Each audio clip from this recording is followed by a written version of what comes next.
Harihi Om. Sahana Bhavatu, Sahanao Bhunaktu, Sahaviryan Karavavahai, Tejasvinavadhitamastu ma vidvishavahai. Om Shanti Shanti Shanti. Om Jaya Sri Krishna Chaitanya Prabhu Nityananda, Shri Advaita Gadadhara Shivasari Gaura Bhakta Vrinda. Hare Krishna Krishna Krishna Hare Hare, Hare Rama Rama Rama Hare Hare. Jai. So here now the armies are preparing, and Duryodhana has sent over Shakuni's son, Uluka, to give a message to Yudhishthira. In other words, just to harass him, like that. So then Uluka says, I will only speak what Duryodhana has told me to say, and nothing more. Yudhishthira smiled and showed Uluka to a seat in his tent. Do not fear, you may speak freely here. Tell us what the small-minded Duryodhana, driven by greed and lacking in foresight, has said. So he's made his whole comment about the character of Duryodhana in just that one sentence, right? Even though Duryodhana may be, how his behavior is, one might be afraid to speak. But Yudhishthira is saying you don't have to worry about that here. And you can see how this. Uluka looked around the tent. All the Pandava chiefs were present. With their bright armor and colorful silks, they resembled glowing planets decorating the firmament. They were all watching him and waiting for the message. When Uluka had finished, the Pandavas leapt from their seats. Speechless with rage, they stared at each other and ground their teeth. Their breath came in hot blasts, and they seemed like infuriated serpents. Bhima's eyes turned red, and he looked across at Krishna, who laughed and said, "O Uluka, go back to your master and tell him we have heard his message and understood its meaning. Let it be as he says. The battle will begin tomorrow." Having heard Duryodhana's abusive words, the assembly of kings resembled the storm-crossed ocean. They rose up roaring and slapped their arms. Rubbing his hands together, Bhima roared, "O fool, we have heard your words," intended to rouse us to action as if we were weak and inactive. Uluka, carry my reply back to your master.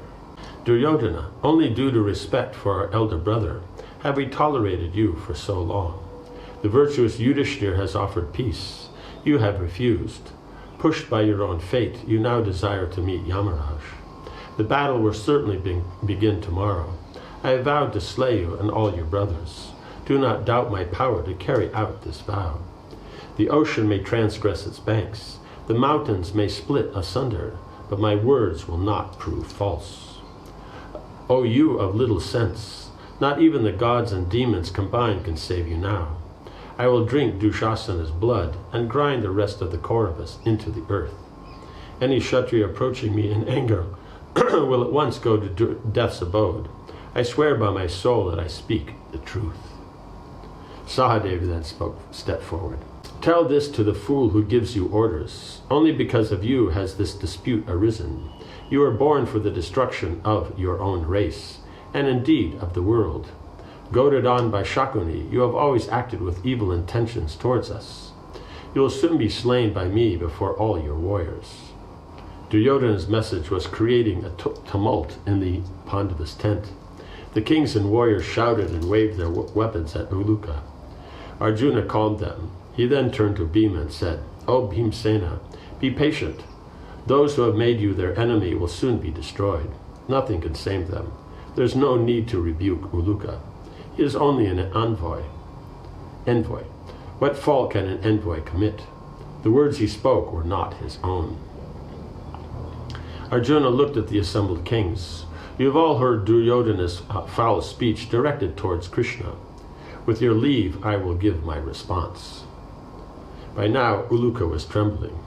Arjuna said, "Tell Duryodhana, tomorrow you will have my reply delivered by the Gandiva. Only eunuchs use words as weapons."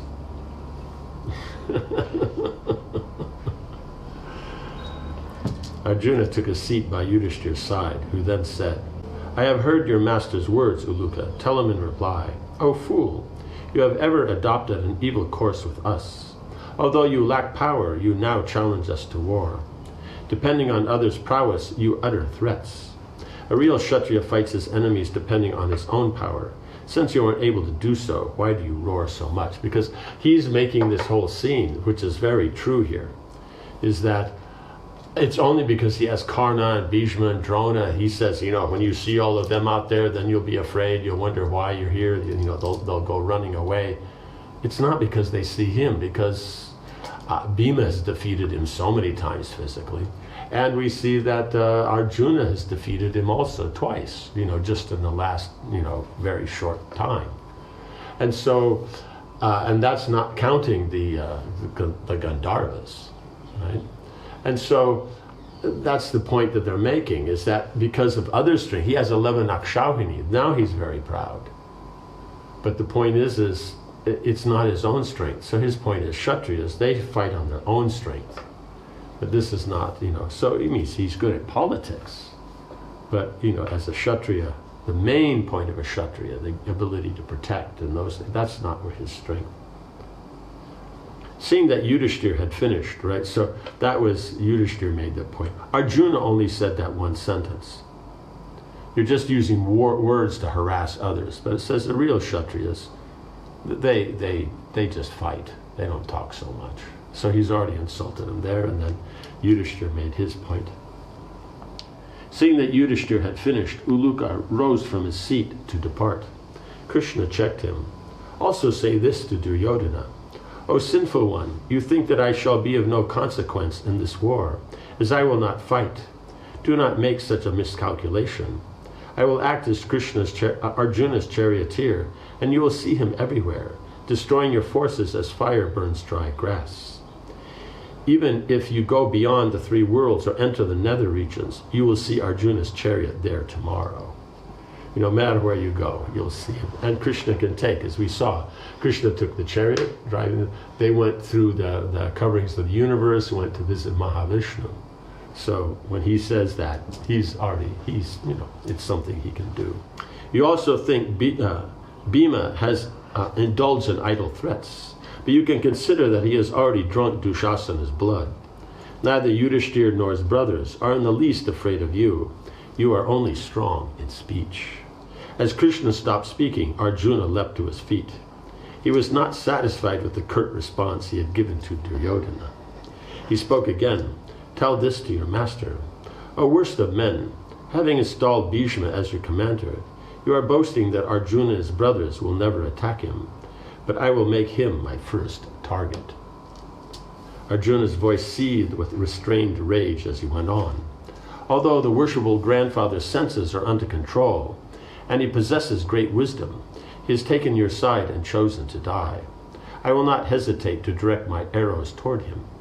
O Duryodhana, your hopes are in vain. You are arrogant, harsh, inhuman, addicted to vice, partial, and you hate virtue. You will soon receive the consequences of your nature. When I am angry and have Krishna as my second, what hope can you have for success? Your relatives will soon lament your death. When you are struck down by Bhima, you will recall your foolishness, right? So maybe now he won't, but when Bhima actually strikes you down, then you'll remember all this. And we have to remember, this is after 18, means the next day starts day 1, 18 days, and then it's the war is done. And so it's not a long time for all this to take place and all this to be effected. When Arjuna sat down, Uluka bowed before Yudhishthir, trembling with fear. Reassuring him, Yudhishthir said, say this to Duryodhana also. You have judged me improperly. I do not desire to harm even worms or ants. What to speak of my relatives? Thus I was prepared to accept only 5 villages to avoid this war. It is only due to you that this calamity has arisen, O man of meager understanding.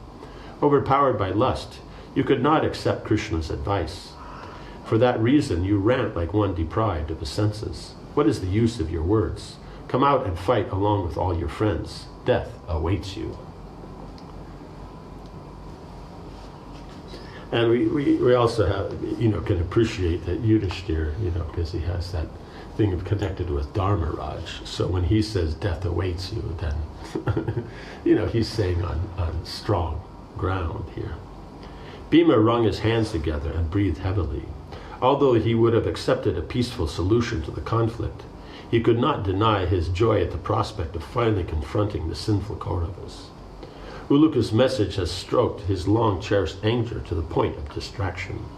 But he would have to wait until morning, right? Because if it was right now they said it and they could come out and fight immediately, then that was ideal. But he has to wait till the next day. It would be a long night. Suppressing his rage, Bhima spoke again to Uluka, even more harshly. This is my final word to Duryodhana. O sinful one, either remain in Hastinapur or lie in the belly of a vulture. Those are the only choices left for you now. I swear by truth that my words made in the council hall will come to pass. I will drink Dushasana's blood, and I will smash your thighs. Know me as the death of all Dhritarashtra's sons. As Uluka turned and bowed to the assembled kings, Drishtadyumna's voice rang out. O Uluka, tell Duryodhana I was born to kill Drona. He and all his followers will die at my hands. There is no doubt. What more need I say? Right? Because he was born from the fire just for that purpose. So means that he appeared means that will happen. Uluka went out of the tent backwards, bowing from his waist with his palms folded. He ran over to his chariot and leapt aboard, urging his horses back to the court of the camp. Yudhishthira began to move his army into position on the battlefield.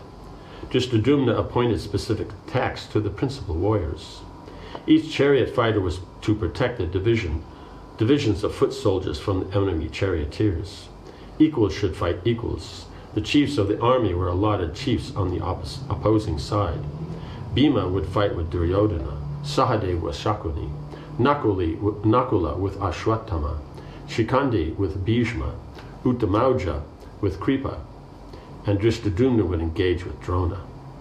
Abhimanyu, whom he considered as powerful as Arjuna, was ordered to engage with all the kings supporting Duryodhana, while Arjuna had the task of protecting the entire army.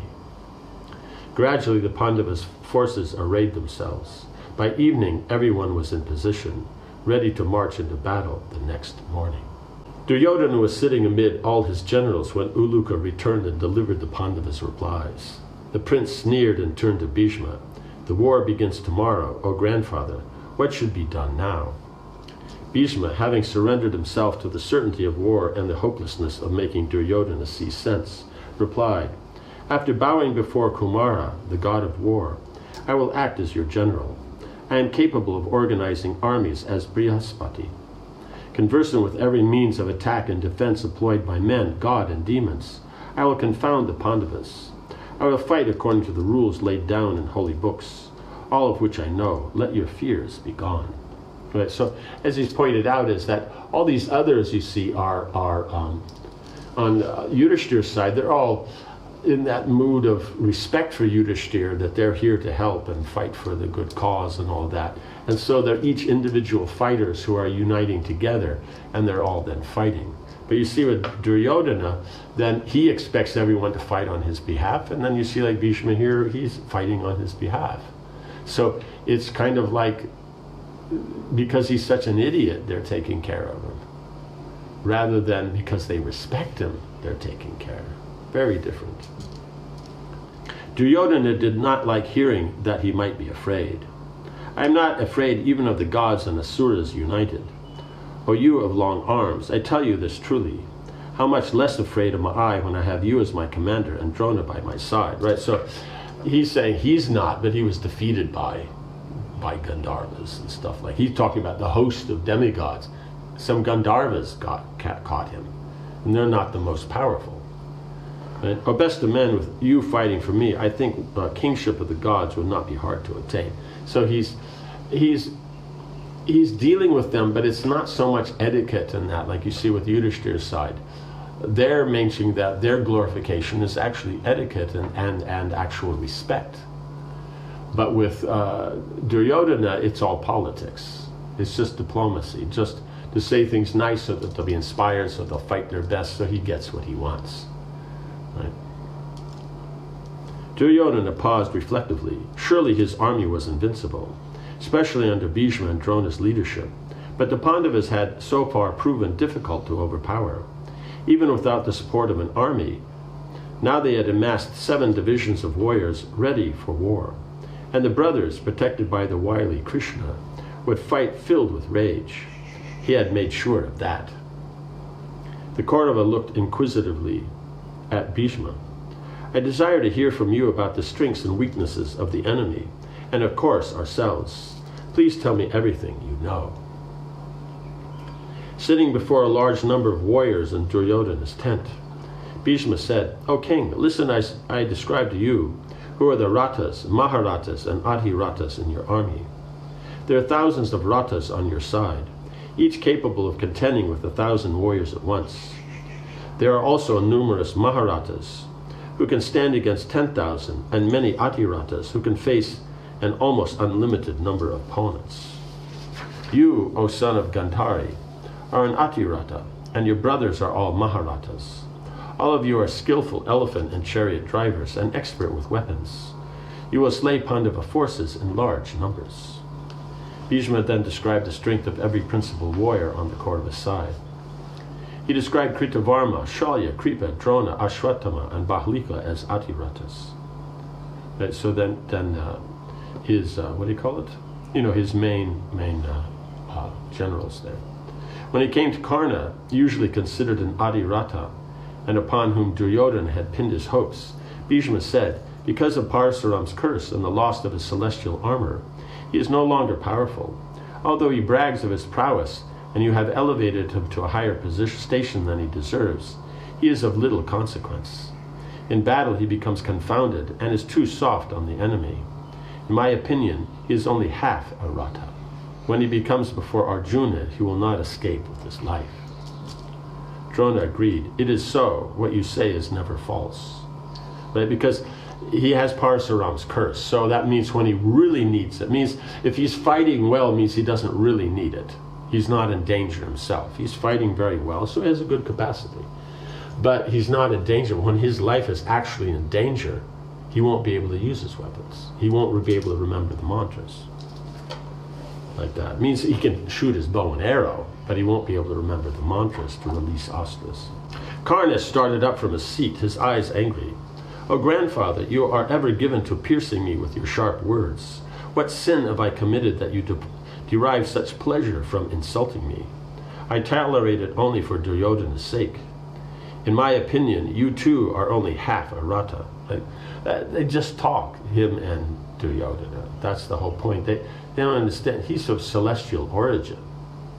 Ganga Devi's his mother. He was trained by Brihaspati and Sukracharya, and so what he knows and what he can do. Like Karna is very good with his bow and arrow. But remember, as when he was 16-year-old youth, that Bhishma would shoot his arrows, and so quickly and so perfectly that they would make a dam and actually stop the Ganga. There's no water. And then she would rise up and then come over, and then he'd do it again. And it's just, mother and son playing. And so when he saw the Ganga empty, then Maharaj Shantanu, then he's going, what? How is this? The Ganga is so big and powerful. How can she have no water? But then so he went upstream and he saw what was going on. He's thinking, who is this youth? And then Ganga Devi said, this is your son. And so, yeah, so Karna's not like that. He's not that great. He's good, but he's not. No one compares to Bhishma. The only one that can compare technically is Arjuna, like that. Drona is also especially good, but it's like these three are the most outstanding.